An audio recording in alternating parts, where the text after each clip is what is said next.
Today I talk about the change this planet is facing and what can we do by a spiritual awakening. And I will structure this talk along three questions. Where are we? Where we do want to go? And how to reach there. So in the first slide I will be very brief. This is about the sensitive tipping points we have in our climate. On top you can see the jet streams. These are westerly high-speed winds. They're very fast and they're interacting with our climate, and they have started to change their behavior and their pattern. In red we can see the cyclic systems, and we can see that the circulation patterns, especially El Nino and the Atlantic circulation, have begun to change. They are already disturbing the Indian monsoon and also the African monsoon, and of course also our harvest. In blue we have the ice sheets.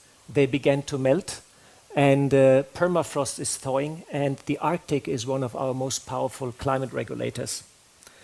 In green we have the biosphere, and you can see that the reefs are disappearing and also our forests are on fire.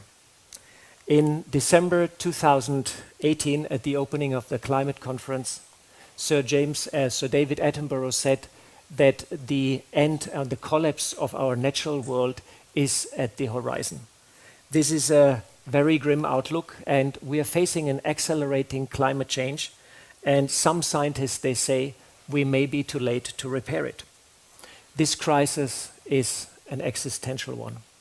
And we face our mortality, our own mortality, but we face also the mortality as human race. And this is a big challenge for us, but challenges also bring always the opportunity to rise and to change and do better.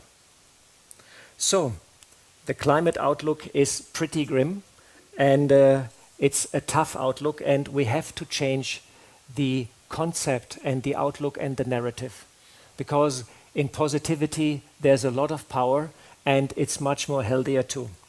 So I like to come to the second question, where we would like to go. And I like you all to dream a little bit and think for a moment how a world actually looks like, how a world you are dreaming. What are the attributes in such a world, and what are you actually doing there? Just let's take a moment and think about how such a world would look like.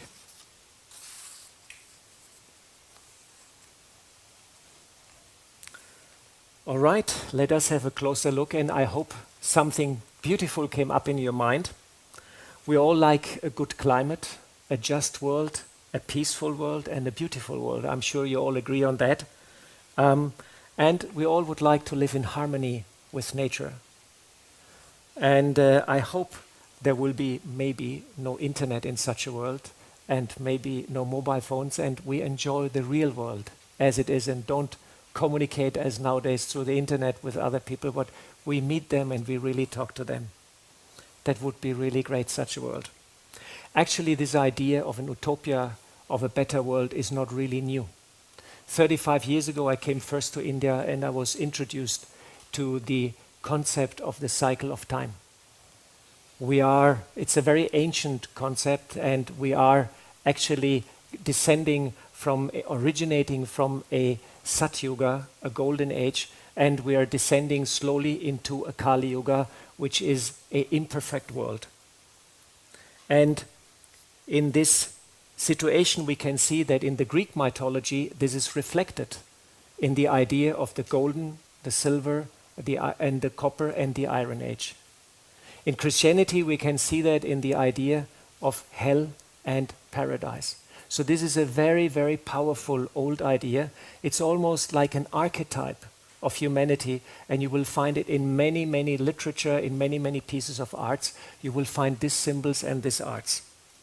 The big question now, is this a myth, or do we really have a chance to go there? What do you think? Is this a myth, or we really can change the world? Is a big question. So we have to come now to the third question, and this is by far as can be imagined the most tricky one.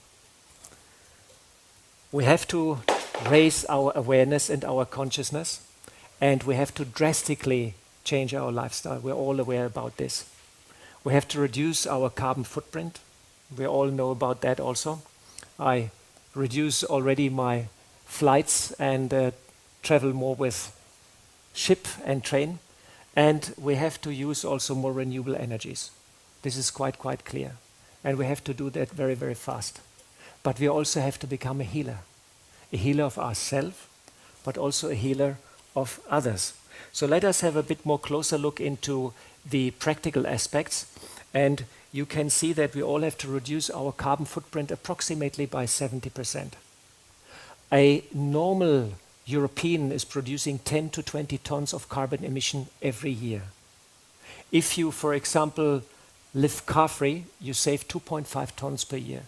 If you avoid a transatlantic flight, you save 1.5 tons per year. And quite interestingly, a latest study by Oxford University, which was just published last year, was very, very clearly a vegan or plant-based diet is the single biggest contribution you can make towards the climate. So I just have a short question. Who is a vegetarian here? Okay. And who is a vegan? All right, the vegans get the gold medal. Congratulations. I'm a semi-vegan, so I'm in the process. So we also have to switch rapidly to renewable energies. This is very, very important. They are even cheaper, meanwhile, than conventional energy. So we can also look into the 4 R's. Rethink before you act. Very, very important. Reduce your consumption, recycle as much as possible, and refuse. Refuse to follow all fashion trends. Very, very simple, the 4 R's. They will help you to make better decisions. I advise since 25 years a spiritual organization in India. And here you can see a picture of a large solar cooker which produces low pressure steam, and we cook 30,000 meals per day.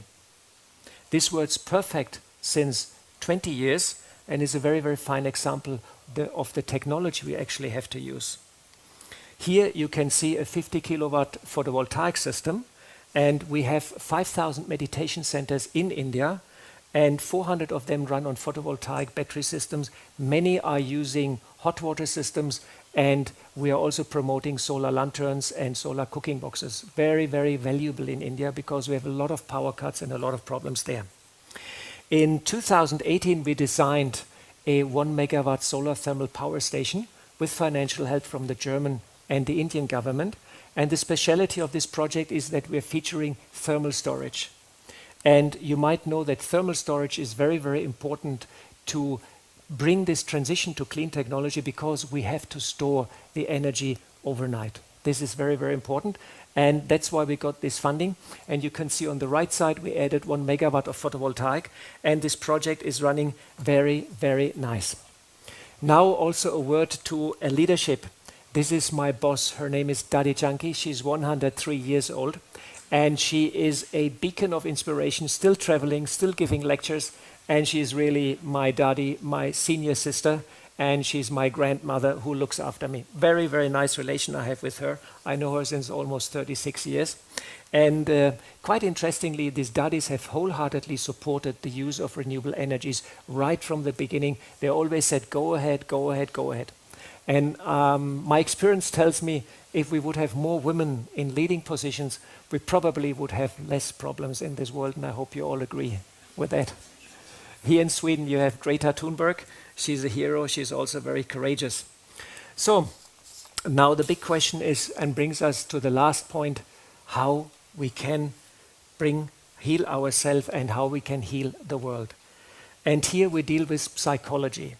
Actually, what happened is, as youngsters, we create our habits and we follow these habits throughout our adult life. And these habits are stored in our subconscious, and it's very, very tricky actually to change. There's a bad news: when you reach the age of 25, your neuronal plasticity of your brain is decreasing, and the ability to think outside of the box is diminishing. This is why it is so difficult to change. This is why so many people talk about change, but so few are really able to change because we deal with our subconscious. Luckily, there is an ancient and proven method which has withstood the test of time. This is yoga or meditation.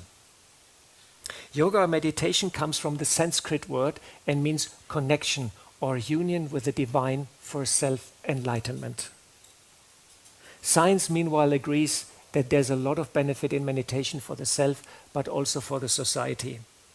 It improves health, boosts my thinking, my thought capacity, increases my social capacity, and so on. A lot of benefits when you meditate. But there's even more to that.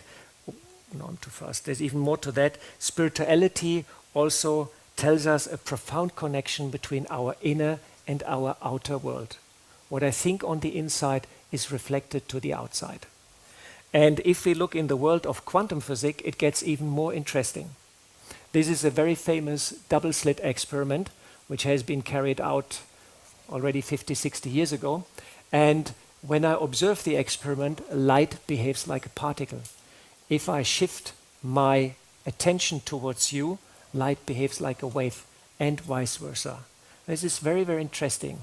And the physicist Pascal Jordan, he worked with Niels Bohr in the 1920s in Copenhagen. He said, we ourselves produce the result of the measurement through our observation. Isn't that interesting? We ourselves are connected to the result of the measurement. This is very, very interesting. This is called the power of our thoughts. So, what you think matters. That's very interesting. What you think matters. There's a double meaning in this word.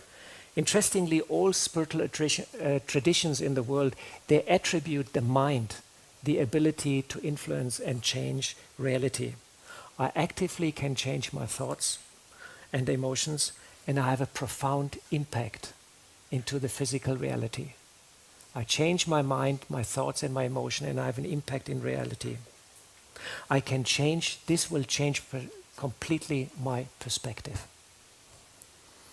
I heal myself from all traumata and losses of fear, anger, through the power of meditation, and become a powerful change maker. Yoga is a method to bring up our real full potential. So, this was a lot of information for the intellect, but the heart has to have also a good experience. And I would like to do an experiment with you, a short guided meditation with some positive affirmations, so we have also a practical experience. I hope you're all right with that. Is it okay to do a short meditation? Wonderful. So let us all sit straight and relax ourselves. Breathe deeply into our stomach and relax our shoulders and relax our mind. Forget about the past and forget about the future. I am in the present. I'm connecting now to the divine light. I experience silence and peace in my mind.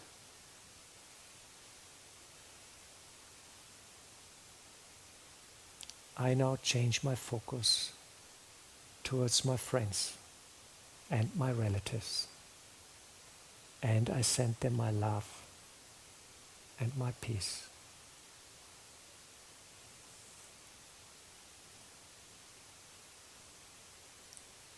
I now focus towards the animals, all the animals on this planet. I send to all the animals my love and my peace.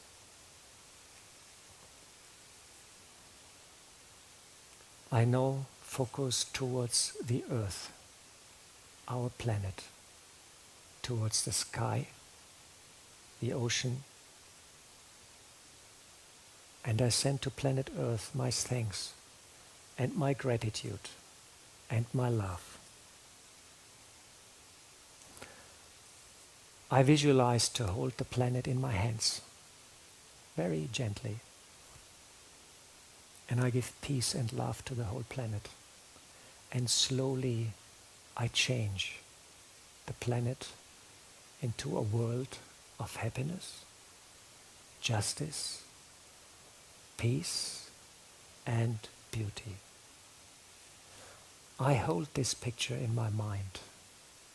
I make it very firm.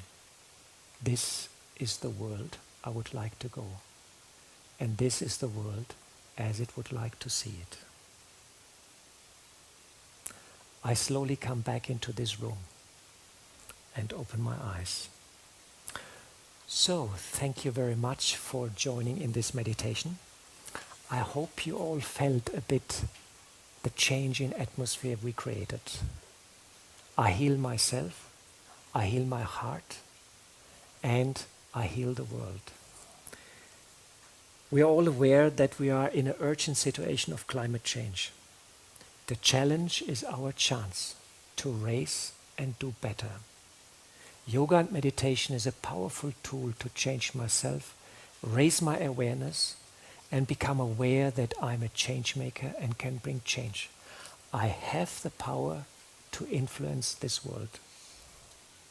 I have to change myself. Let me close with a deep spiritual insight. When I change myself, I will change the world. Thank you very much.